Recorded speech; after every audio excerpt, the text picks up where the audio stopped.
Hi, welcome to my YouTube channel. If you've been here before, welcome back. If you've never been here before, hi, I'm Norm.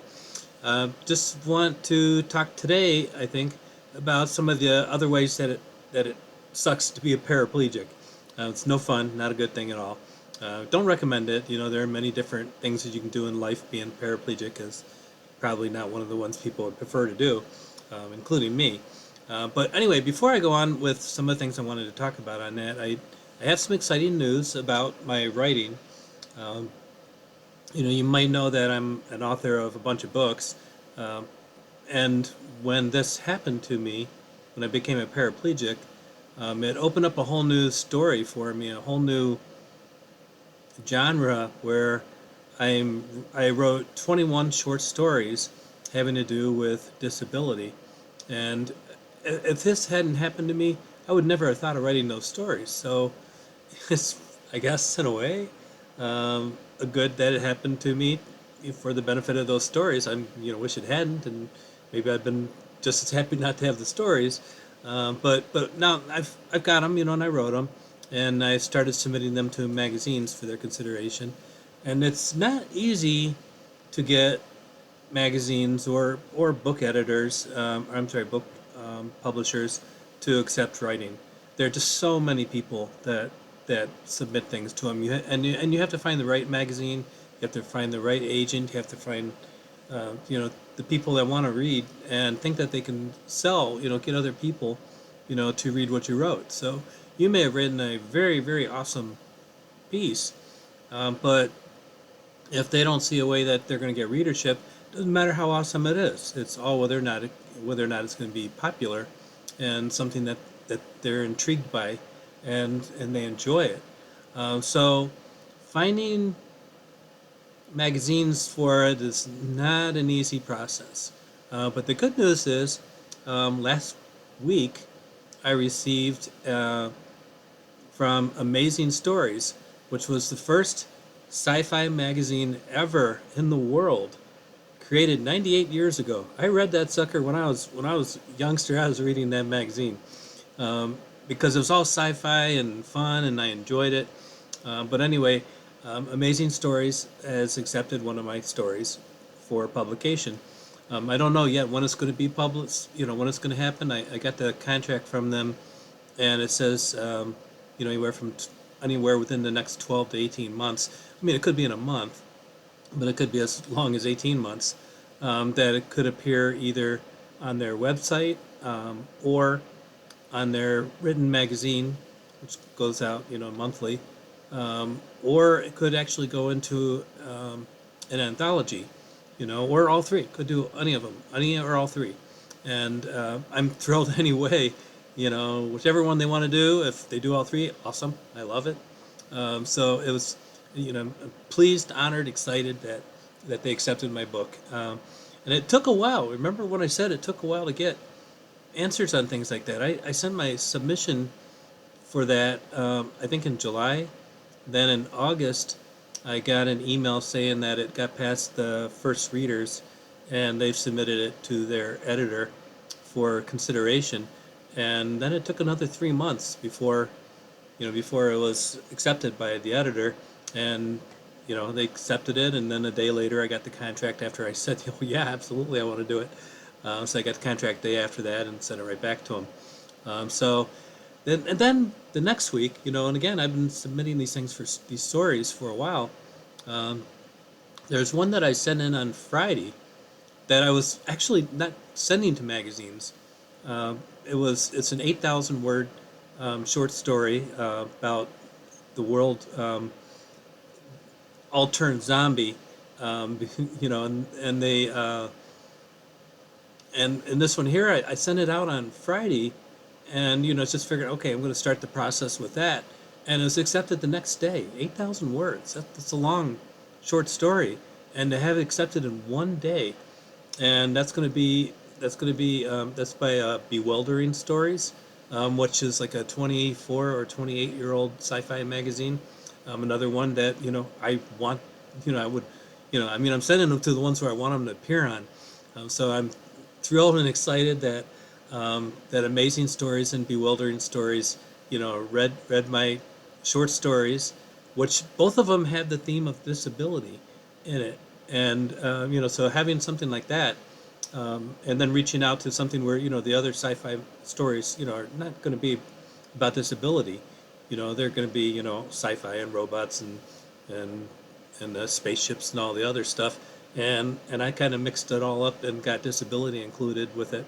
And anyway, so I'm very excited by that. I think uh, I'm very happy about that. So, and I sent it out to the people at work, just to brag about it a little bit, and got a bunch of people saying things there.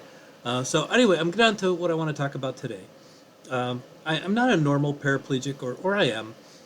There are different ways of being paralyzed. A lot of somebody just broke their back. They might be paralyzed from the waist down, and have zero movement from the waist down, and have 100% movement from the waist up. That's not me.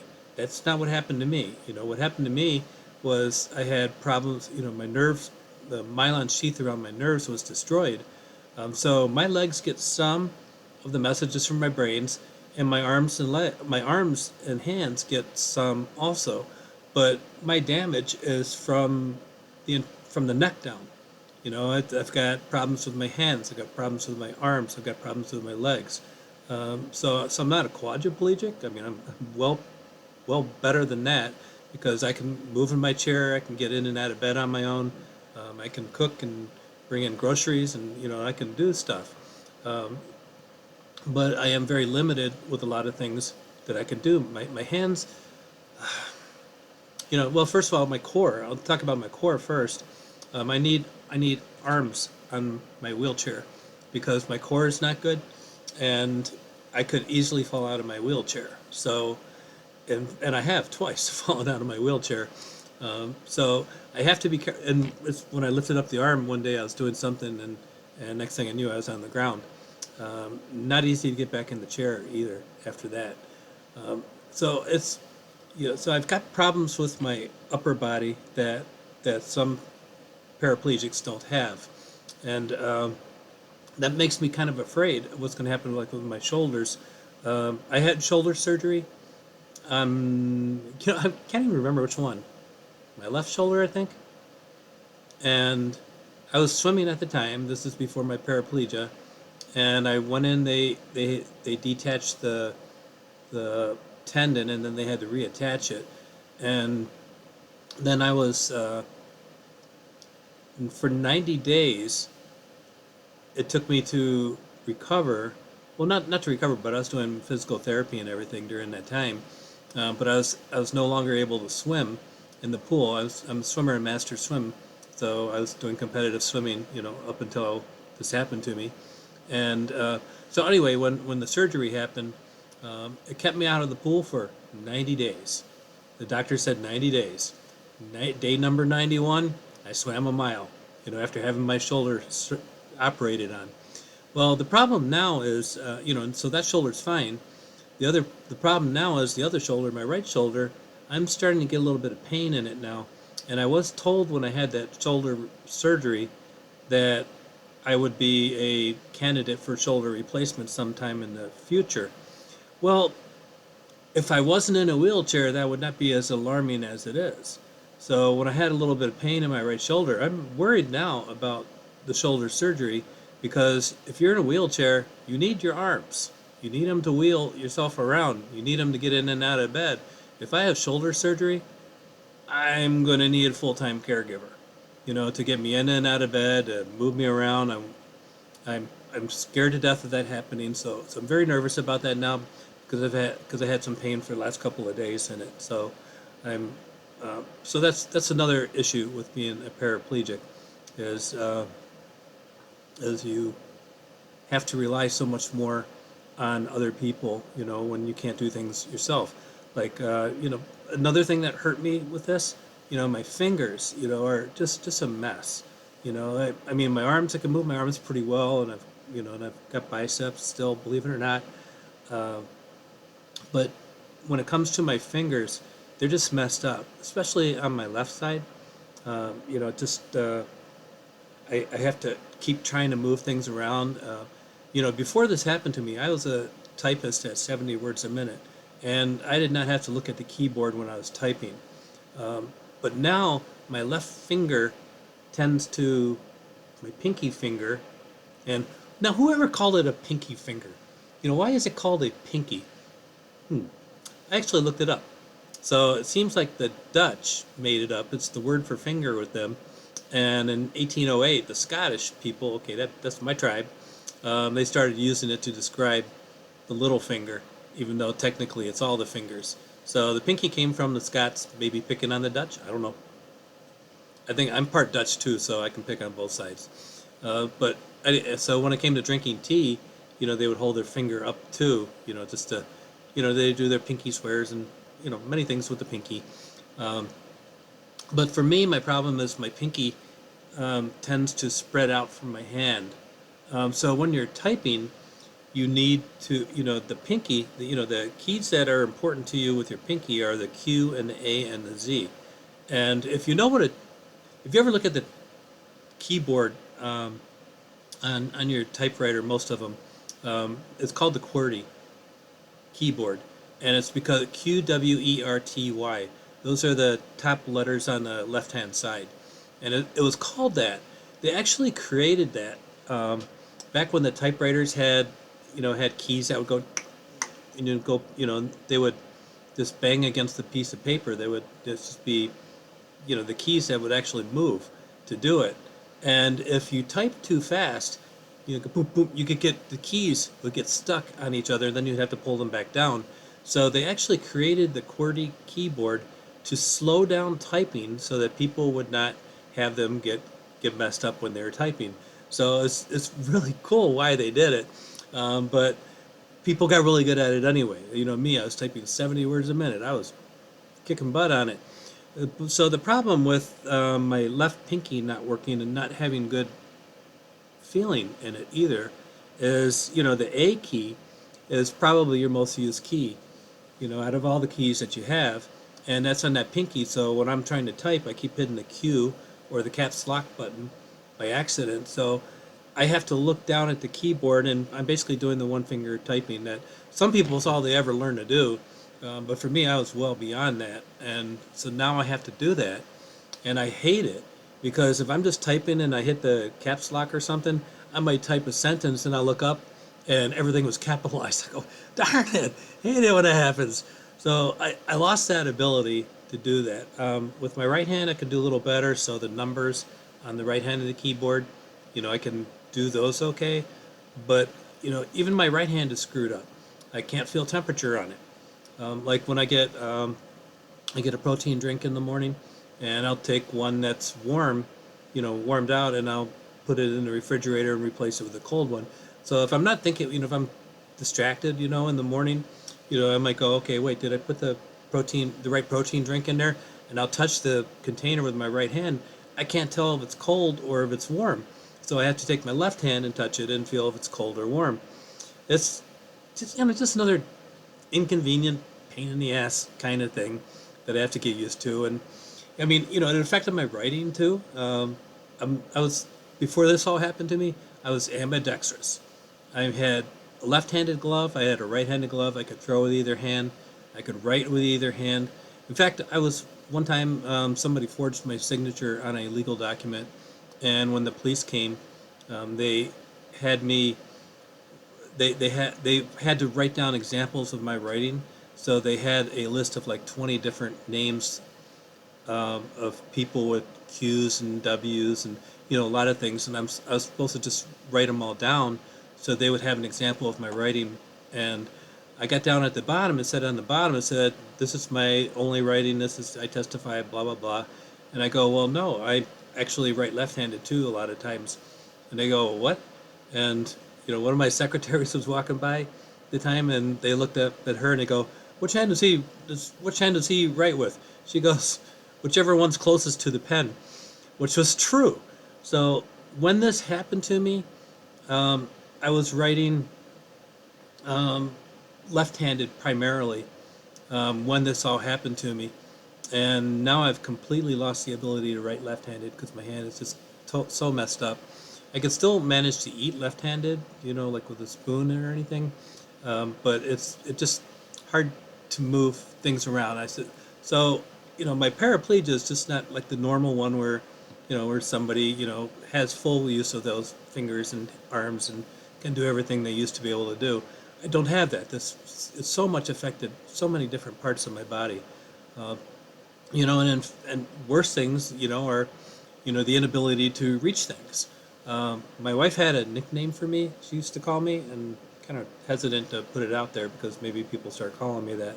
But she called me orangutan arms as a joke because my arms are about 2 inches longer than they should be for somebody my height. 6 foot tall, but I had the arm span of somebody that was 6 foot two. So it affected me, when I got suits and things like that. They had to make the arms longer for them. But tonight, when I was coming in this room here to eat, I had my dinner in a carrier that I put on my waist or on my legs, and I had grapes and tomatoes and celery, were inside of a bowl, and then I had sliced turkey and a drink, and fortunately the drink was in a bottle. And I came out, and my dog wanted out while I was doing that, and the thing slid off my lap, and boom, everything was all over the floor, and so now I was not orangutan arms enough to very easily pick up the tomatoes and the grapes that went flying rolling all over the place. So that was a pain. I may have cussed. My dog looked very alarmed because I don't, yell out very often at home. But yeah, I was not happy about that. So anyway, it affects me in other ways too, which maybe would be normal for paraplegia. When I go outside, um, I don't feel the cold on my legs. So if I go out in the cold, I wrap myself really good up on the top here, but I don't have to do anything with my legs. And if I feel my legs later, well, my right hand can't feel temperature, but my left hand, I can feel that my legs are colder normally than the rest of my body because the blood flow just is not as good down there anymore. Um, and I don't feel cold. I also don't feel pain. I was laying in bed one night, and I grabbed onto a railing. I have railings on my bed, and to pull myself on my side so I don't get bed sores. So I sleep on my side a lot at night. And when I pulled over, my legs swung over, and my knee smacked into the metal railing, and I yelled, "Ow!" And then I went, "Wait, I didn't even feel that." So, so I yelled "ow" without it even hurting, But that's just another weird thing about it. So anyway, it sucks to be paraplegic, um, paraplegic, but at least I'm alive. It opened up my life to being able to write something I couldn't have done before, and to understand something that I couldn't do before. When you're writing something, when you're writing characters, you want to understand. As you're writing them, you want to understand what they are and who they are. One of my books, Fang Face, um, was a young adult book and the main character in it was a teenage girl. And to write a book with a teenage girl as a major character was something I had to really think about. And I could ask my two daughters at the time, but instead there was a neighbor who lived down the street, and I asked her if she would read it and tell me whether or not I was getting it right. As far as what it'd be like from a female point of view. And so she was happy to do it. I gave her like the first 100 pages, and then she called me later and she said, "I'm enjoying this. Can my teacher also read it over?" And I go, "Yeah, I'm trying to learn. Trying to see whether or not I'm getting it right." And then I heard back later, and they said, "Can the entire school read this?" So next thing I knew, this junior high school, the entire school was studying my manuscript, the first 100 pages of it, and then they asked me to come in and talk to them, and as a writer, so they could learn from me what was going on as I'm learning from them, whether I'm getting female point of view right. And then newspaper columnists came in, and some TV people came in. So it was totally cool. And what I loved about it was they did say I got it. They did say that that I got the female characters right.